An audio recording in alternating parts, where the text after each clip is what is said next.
Welcome back to Must Play Reviews. This is going to be a little bit shorter review. There's not much to tell, and some things just aren't as prevalent in this type of game. And that game is House Flipper 2. And you may be wondering, why did I review this game? Well, it's really fun. I played the first one and I enjoyed it. I find it to be an incredible game just to sit back and relax to. Especially after spending 80 to 100 hours on a long RPG that you have to grind in. Sometimes it's just nice to have a game, put on a podcast, sit back, relax, and just do something that hits those OCD points just right, which is what House Flipper 2 does. So let's just get into it.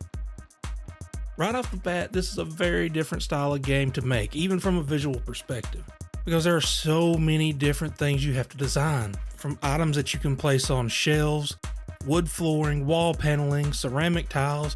There are just tons and tons of objects in this game.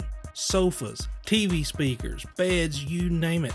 If you want to place it in a house, you can do it in this game.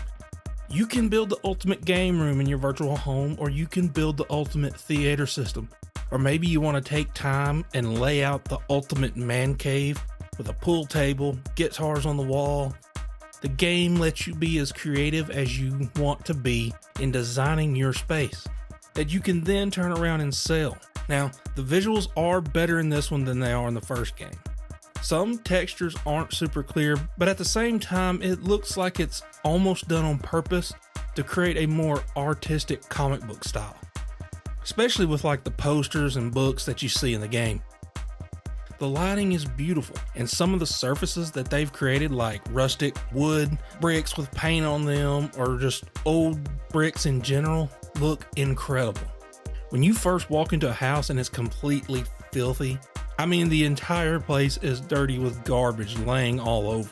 It's visually intriguing, mostly because you wonder how in the world did these people's houses get in this bad a shape to begin with.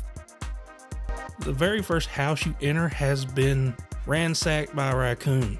There are raccoon footprints everywhere. And then there's one place that has paint all over everything. On the doors, the floors, the walls, old pizza, cans, and just junk laying around everywhere. And it's up to you to clean it all up.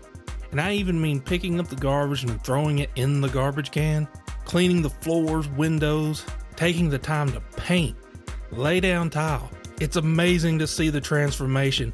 And that is just part of the gameplay, because then there comes sections of selling off old junk in the house to make money so you can buy the new stuff for the people you are hired for, which means not every house you work in is one that you own and that you can sell.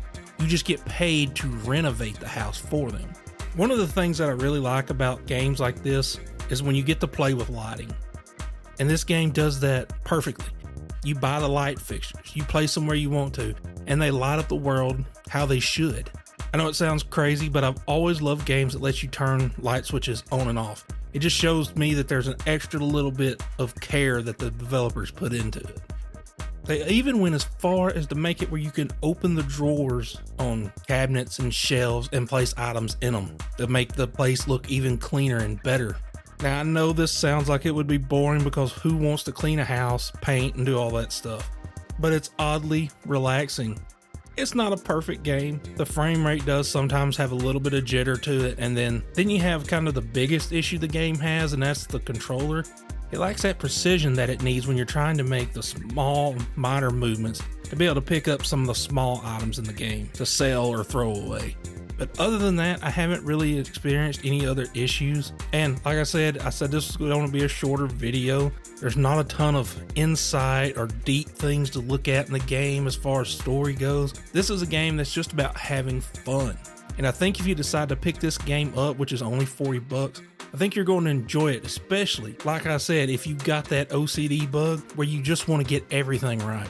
And before I go, I want to say thank you for subscribing to my channel and watching my videos. I never thought I would get this many subscribers. I never thought I would get 10. Thank you so much. And let me know if you like this type of review better, where I'm just talking about the game instead of writing it out and making some real kind of detailed analytical review. Just leave it down in the comments and leave a like and subscribe, and I will talk to y'all later.